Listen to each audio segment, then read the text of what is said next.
Hey guys, Coach Pop here. Thanks for joining me for the video cast for lesson 3.3.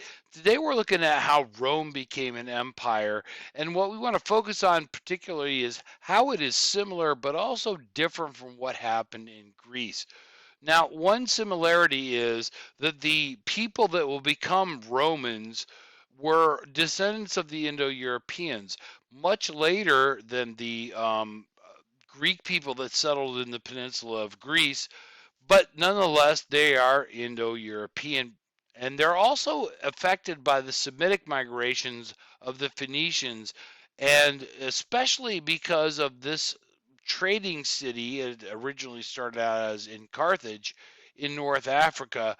As we'll see, that has a big impact on Roman history later on. So let's go back. What is the origin of Rome itself? Well, the Romans had the story about this guy named Aeneas, and it's famous in the epic poem, the Aeneid. They believed they were descendants from the Trojans, not the Greeks in the Trojan War, but from the Trojans, probably the descendants of the Hittites. But Aeneas flees, and he has generations of children, including Remus and Romulus. Now, Remus and Romulus were twins who were abandoned into the Tiber River and raised by a she-wolf, according to the story. Now, Remus and Romulus know there is a prophecy that one of them is going to found a great city. Remus is eventually killed by Romulus. Romulus founds the city of Rome. Rome is named after Romulus.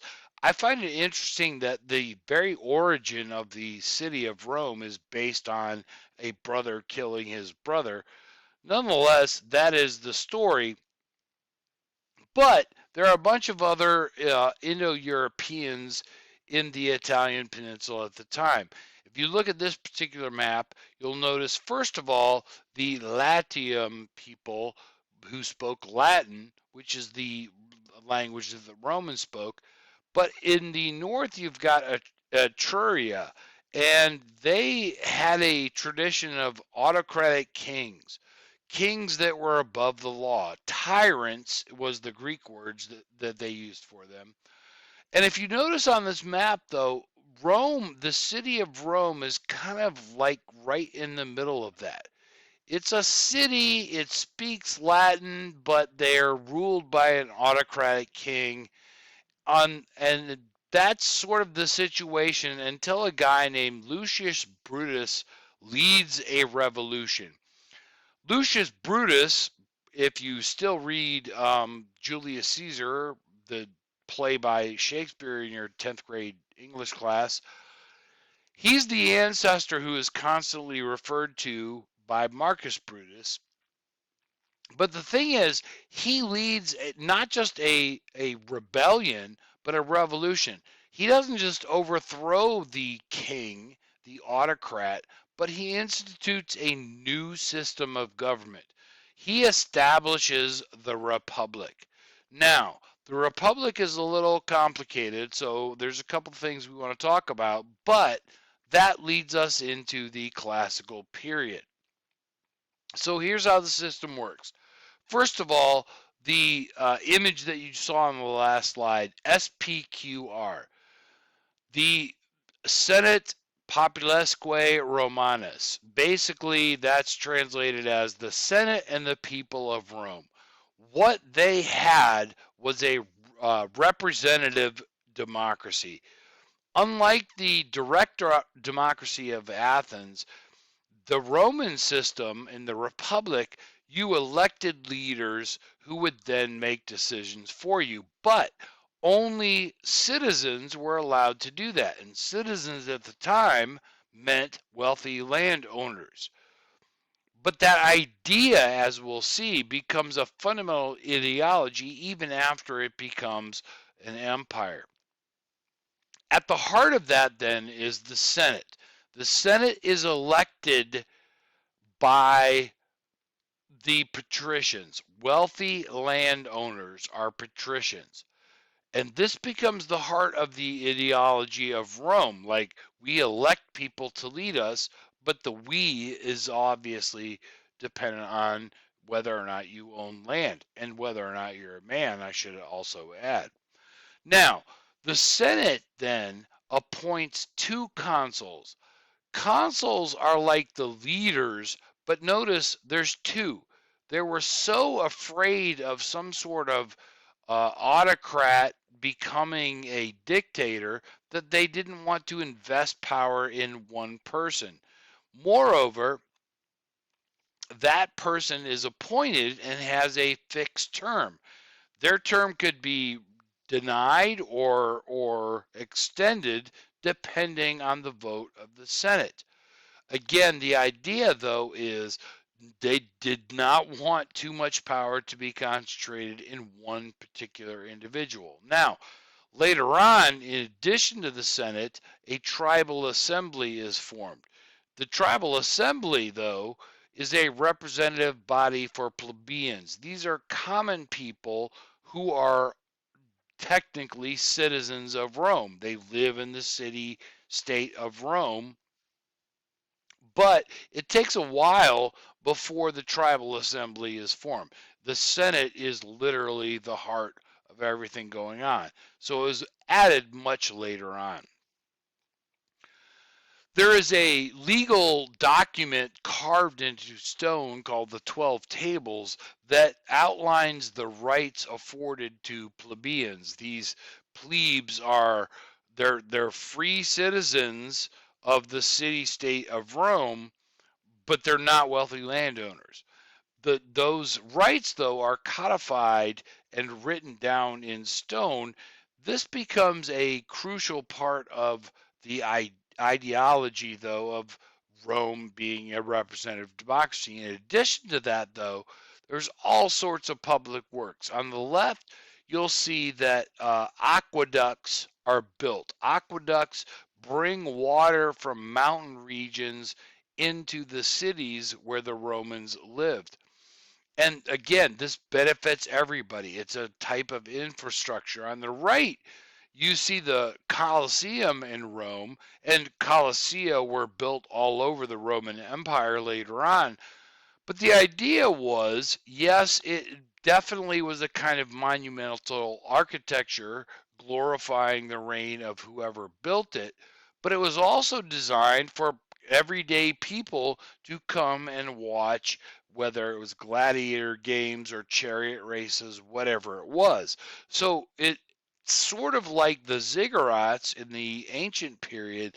They're sort of blending the monumental architecture with infrastructure, nonetheless being public works. Another aspect of that, though, is the road system.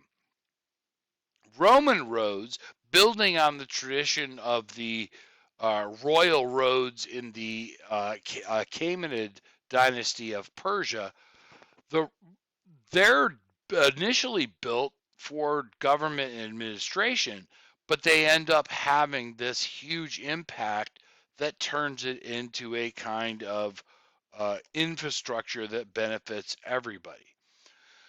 But to the south in Carthage, this colony that was a trading post originally for the Phoenicians ends up expanding its territory as well. And Carthage and Rome end up coming into constant conflict until they eventually go to war. Several wars, in fact, known as the Punic Wars. And the Punic Wars happen over a period of time. Rome is fighting against a guy named Hannibal. Hannibal is a general of Carthage. He has this great army of elephants. And the Romans simply don't believe that he can bring his elephants into the Italian peninsula. If you look at the green line on here, he does in fact do it. He crosses the Pyrenees and the Alps, and the Romans simply didn't think he could do it. He does do it, but the Romans will eventually prevail. It will take time. They will, however, win and not just repel the invasion from Hannibal, but they will actually conquer Carthage. They famously sow all of the land around it with salt so no crops could grow there. But instantaneously, Rome is now huge. They take over all the territory that the Carthaginians used to have. So now the question is, okay, how does this republic, this system of representative democracy by the citizens of Rome who own land, how does it manage all of this? They come up with the provincial system. It's sort of based on the satrapy system of the Persians, but there's a significant difference. First of all, the Senate appoints the governors. It's not the consuls who do it, it's the Senate. And the Senate has the power to remove somebody if they're not doing a good enough job. It also has the power to support the governor with bureaucrats, with generals, with soldiers. And so, unlike the satrapy system, not everything is, redirected back to one particular person. But you can see there's a similarity. The key here, though, is the Senate controls it. The elected body of the wealthy landowners decides who is or isn't the governor of any of these provinces. As we'll see, that will change later on. Now, there's social unrest that will eventually lead to all sorts of problems, essentially a series of civil wars. These lasted for several decades, but they focused on several issues. The first is the question of citizenship. Who is a citizen? Who gets to vote? Now, Romans traditionally meant wealthy landowners who were citizens of the city-state of Rome. What happens now, though, when the republic is expanding and you've got these wealthy landowners in these territories that are not technically in the city of Rome? Moreover, what happens to all the commoners, free people who are part of those territories as well? There's all sorts of problems that arise because there's a question of who exactly is a citizen. There's also a question of inequality. The plebeians, the plebes, increasingly are being uh, denigrated economically because the wealthy landowners are gobbling up more and more land and they literally can't feed themselves. And there's a couple of consuls who try to address this issue, but of course the Senate doesn't want that because they're representing the wealthy landowners. So it doesn't really get resolved. And then there's the question of slavery itself. Who are the slaves and what is their role? Now, there's a famous rebellion, a revolt, some people call it, led by a gladiator named Spartacus. Now, gladiators, if you didn't know, if you've never seen the movie, they're slaves. They are people who are enslaved and forced to fight to the death for the entertainment of people in various colossia. Spartacus is one of those, and he leads a rebellion of the conquered warriors that terrifies the heart of the Republic. It doesn't actually overthrow anything, hence the revolt as opposed to revolution, but it seriously weakens the state. All of these things, though, lead to a critical point. There's a power vacuum created by all of this. Now, how are you going to solve this? Well, the way the Roman Senate tries to do it is with something called a triumvirate. Triumvirate means three men. They put 3 men in complete charge. They're in total power. One of these is the wealthiest man in Rome, Marcus Crassus. Pompeius is the most powerful politician, and Julius Caesar is the most powerful military leader. He's the general who's been fighting against the Germanic people in the northern part of the Republic. Now, Pompey and Caesar push out Crassus. This is all part of the story that I don't think you read anymore in 10th grade, Julius Caesar by William Shakespeare, which is unfortunate because I wish you did. They push out the wealthy old man, and now there's down to 2. There's Pompey and there's Caesar. But Caesar decides to take his army across the Rubicon. Now, the Rubicon is a river on the outskirts of Rome, and literally it was illegal for any general to bring his army across that river. It was just not a thing you did. He did it. And he decided either he was going to win or Pompey was going to win. Like it was a do or die situation. He ends up winning. He becomes the guy. Pompey is eliminated. He's now the one guy in charge. Now, in the story of Julius Caesar, according to Shakespeare, he thinks he's being called to the Senate to become the dictator, the uh, one ruler.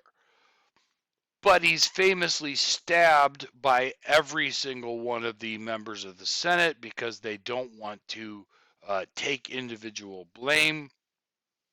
The problem is he has no legitimate heir.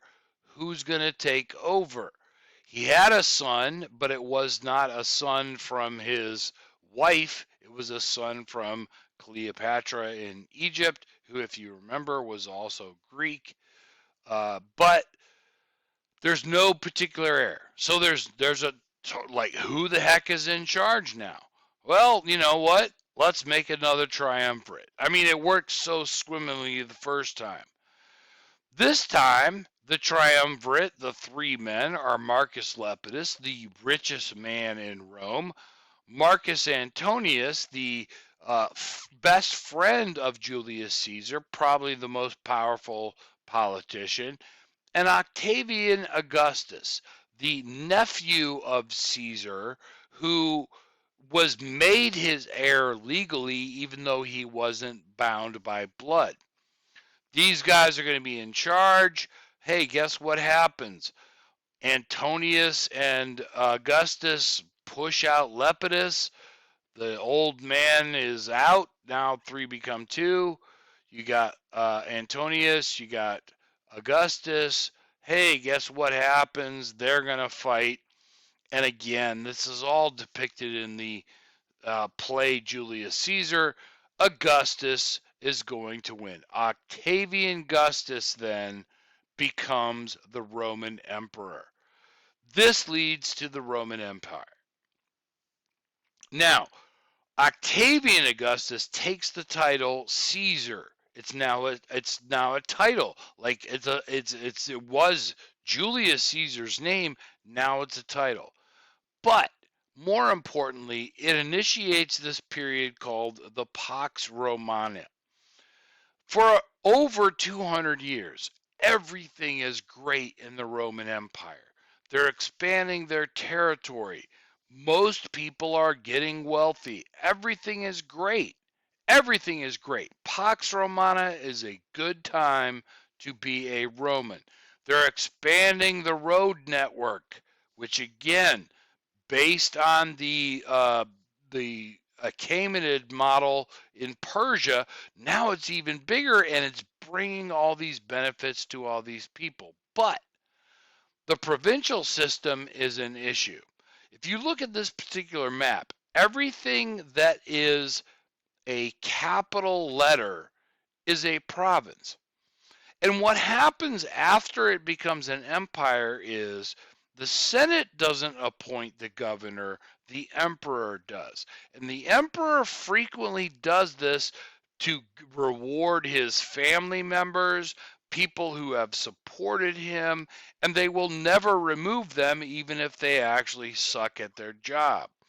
And so the provincial system starts to disintegrate a little bit. We start to see corruption among the governors because there's no sort of check on their power in their particular territory. In the meantime, a new idea, a new religion is starting to spread, largely to a guy named Saul of Tarsus. Tarsus is in what's now Turkey. He was a Jew. He converts to Christianity. But because he is a Roman citizen, he is given free pass. This is during the Pax Romana.